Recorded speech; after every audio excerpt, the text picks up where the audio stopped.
So what had happened was in 1989, two men were arrested, Dennis King and Brian Tanner. Brian Tanner was a Westcliff businessman.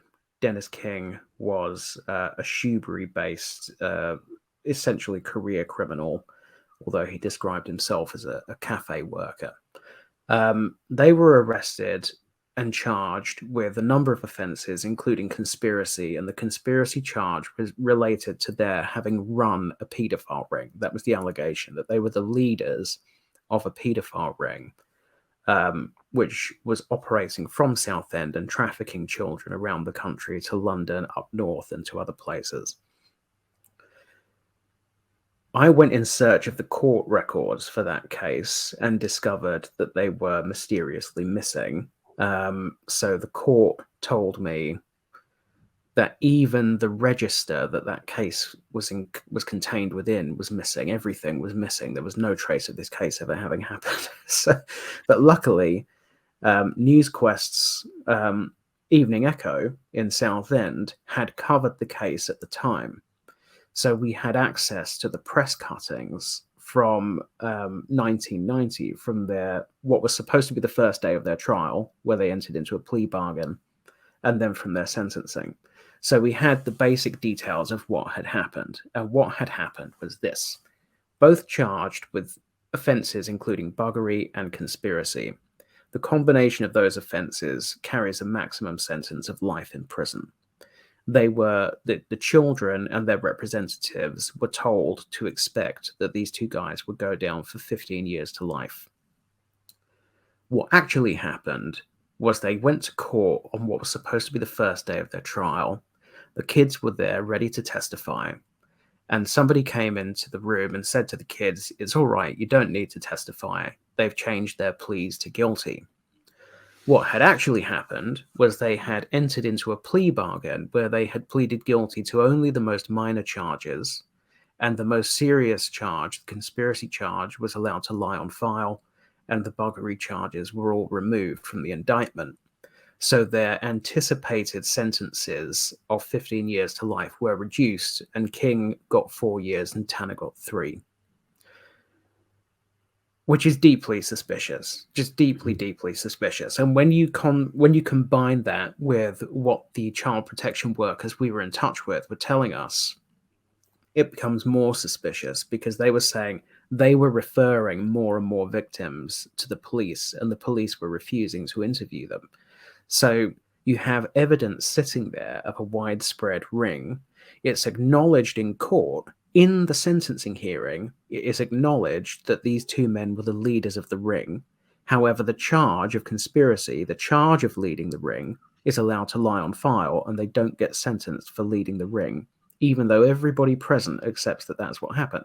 So this was the central question. What on earth happened? Why would they let these guys off? It was acknowledged freely in the courtroom that these guys were the leaders of a national paedophile ring emanating from Southend. From that point, though, I mean, from that point, how do you then go and investigate how that decision was made? Who made that decision, and why they made that decision? A very slow process of, on the one hand, trying to contact everybody you can who was involved in the case and get them to talk to you, including victims, including child protection workers, and including police officers. And at the same time, using targeted freedom of information requests to try to access information. Now, what eventually bore fruit, what eventually came through for us, was there was one source who'd worked for a particular charity which was involved in the multi-agency response to the case, who I just could not find. They weren't on the electoral register. They weren't in the phone book. Eventually, I found what I thought was this person on Facebook, based on a few details on their profile combined with who they were friends with, even though their profile was not under their own name. It was under a fake name. But I sent them a message and said, "I think you're the person I'm looking for. Can I please speak to you?" And because I was not friends with that person on Facebook, they didn't get that message for months. Months later, my phone rings and it's this person. They've just found my message in their second inbox on Facebook, deeply suspicious of who I am. You know, why are you looking into this? Who are you? So I arranged to meet them in a pub in Southend. And I was there for about an hour. The way I got them to meet me was that I said, I'm not going to ask you any questions. What I'm going to do is come and meet you in the pub. I'm going to bring everything I've already published, and I'm going to show you who I am and what I'm doing. So I went and did that. They agreed to meet again. We met a second time in another pub in Southend. And this time they gave me a very long interview, about 2.5-hour interview. And at the end of that interview, they said to me, do you want a lift to the train station? I said, yeah, great. So we got in their car and they said, I've got to tell you something.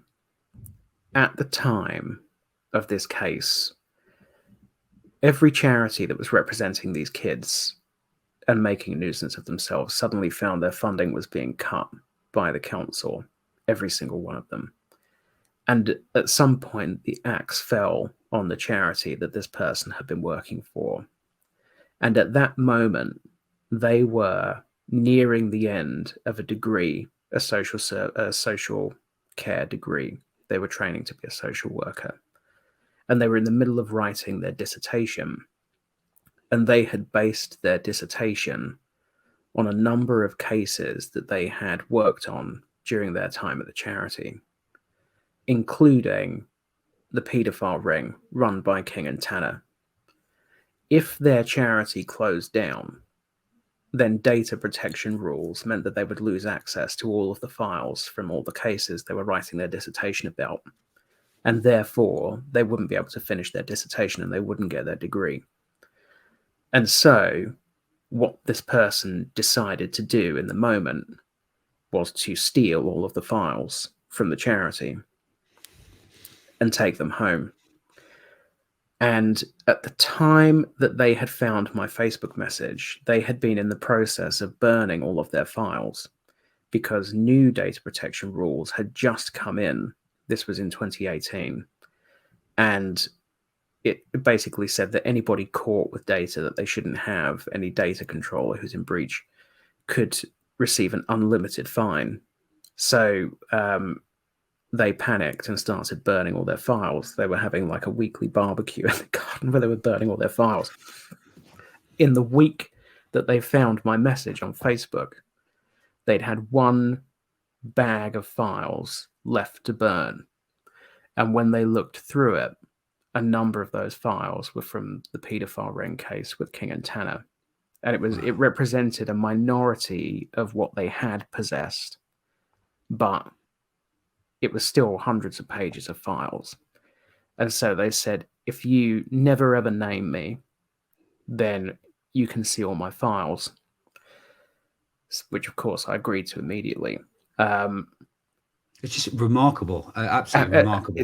You couldn't make it up, could you? The timing of it, absolutely extraordinary. You're talking decades, aren't you? And for this to, it would have been weeks or days or however much it was, to actually stumble across that message. Absolutely that weekend, they were going to burn them that weekend. They've been burning them every weekend. They had one pile left to burn. And when they showed me the files, there was a set of minutes in the files of a meeting between their charity and the police, where the police officer in the meeting said that Dennis King was a registered police informant. So that was how we found out that King was a registered informant. The source didn't even remember it. They didn't even remember.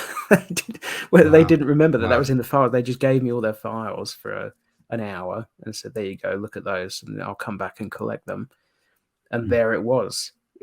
Dennis King is a registered police informant sitting there in the minutes. I wonder how many, how many pieces of information that could have proven that particular fact actually exists, because maybe there's none. Maybe that is actually the only place. I don't know. And actually, the fact that was very close to being set ablaze and gone forever is absolutely incredible.